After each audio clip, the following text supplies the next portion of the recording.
Does the thought of communicating with an executive make you excited and terrified at the same time? The idea of presenting to the highest level in an organization and possibly leaving a negative kind of first impression can be really nerve-wracking, especially for a larger organization. So let's talk about the rules that you would need to think about when you're communicating with an executive. The first rule of communicating with executives is making sure that you understand their executive archetype. I have 5 different executive archetypes that I've broken out to help you kind of assess who are they, what are they interested in, and how can you best communicate with them. The first is the visionary. This type of executive tends to be future focused. Their primary skill lies in charting the path for the organization, predicting future trends, and inspiring their teams to achieve grand objectives. The second type of executive archetype is the cheerleader. These executives are primarily concerned with fostering a positive and vibrant work culture. They excel at boosting team morale, recognizing individual achievements, and creating a supportive environment that encourages innovation. The third type of executive is the taskmaster. Taskmasters have a laser-focused attention to detail. They're always driven by efficiency, precision, and results. Their primary objective is the smooth execution of tasks and ensuring that every cog in the organization functions perfectly. The fourth executive archetype is the negotiator. Negotiators are adept at building relationships both within and outside the organization. Their primary focus is to negotiate deals, resolve conflicts, and foster partnerships that can propel the organization toward its strategic goals. The fifth executive archetype is the strategist. Strategist executives are concerned with formulating and implementing strategic plans. They have a deep understanding of the competitive landscape and are skilled at making informed decisions that position the organization for sustained growth. Now, you might say that your executive is one of these types or a mix of these types, or you might not know at all. But if you can pinpoint what they're interested in, it makes your interactions with them or your communications with them a lot smoother. Rule 2. High-level attention to detail. Now, I know that that sounds like an oxymoron, high-level attention to detail, but the key here is making sure that when you communicate with an executive that you're concise, you're clear, and you have enough specificity to get your point across.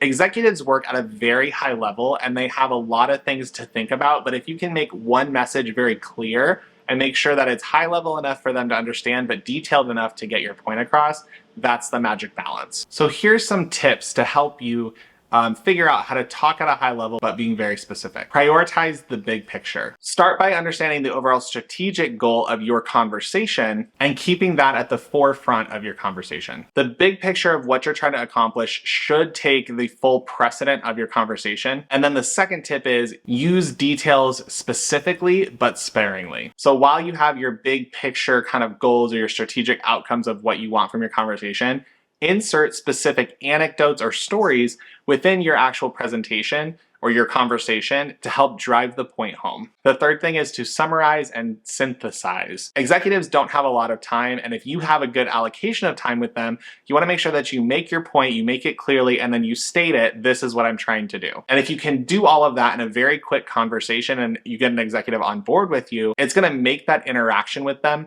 so much better and so much more fulfilling for you and positive for them. The third thing is you want to learn how to command a room. When communicating with executives, you need to be the one in command. Be assertive and provide clear direction for where you want the conversation to go. Take the lead without taking over the conversation. I have 3 tips that will help you in this area as well. Number 1 is be direct and be focused. It's really hard, especially if you haven't been a good communicator. Let's say because I'm with you, I don't communicate very directly either. But when you're meeting with an executive, you always want to make sure that you have a very direct line of communication and that you're not fluffing your words or saying or if you can avoid it. The second thing you want to do is you want to make sure that you're considerate of everyone's time.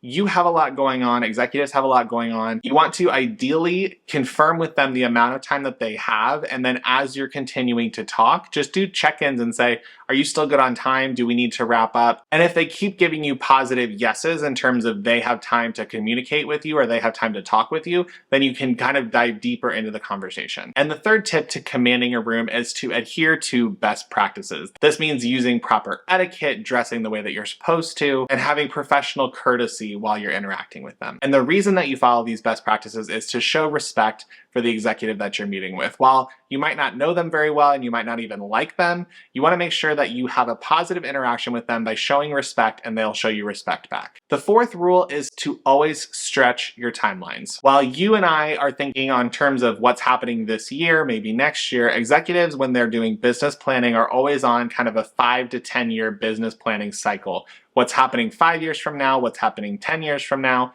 How can we make the changes in those timeframes? So when you're talking to an executive, you want to make sure that you adapt a big picture mentality. And if you're having, let's say, a 1 to 2 year planning cycle, that you're able to stretch to a 3 to a 4 to a 5 year cycle in the event that you need to, or in the event that the conversation goes there. And while you have your timelines in mind, you also want to be open to change and adaptability. So if you say, I think this will happen in 1 to 2 years, and your CEO wants to talk about what's happening at 5 years, you can still be adaptable in having those conversations and being able to change your timelines on a pivot. And the fifth rule is be brief, be brilliant, be gone. If you're meeting with an executive for a specific purpose, you want to make sure that you can draw the clearest line. Think of it as a treasure map instead of going all of these different directions. What is the clearest, fastest point to get from A to B in order to get a yes or a confirmation or whatever to move to the next level? If you can be succinct and you can have all the information handy, once you get the yes, or once you get the confirmation, or once you get the acknowledgement, then you want to say, thank you so much, I'm moving on. And while you can have more conversations with those executives, if you're wondering about a specific item or a specific point that you're trying to get, you want to always be prepared to take the yes and move on to the next thing. Don't oversell something. Don't try to embellish and talk through something if they've already said yes. And as a general summary, there's a lot more things that you probably should be considering when you're talking to an executive, but the truth is they're just humans, just like you, just like me. They have things that are exciting to them. They have things that they don't want to talk about. And at the end of the day, it's a social interaction, and you're just trying to build and grow a relationship with that executive in whatever form that you can. And if you're looking for more information on communication skills, how to boost your communication skills, check out this video that I have. It'll walk you through how to be more confident when you're talking to an executive. And until then, I will see you in the next one.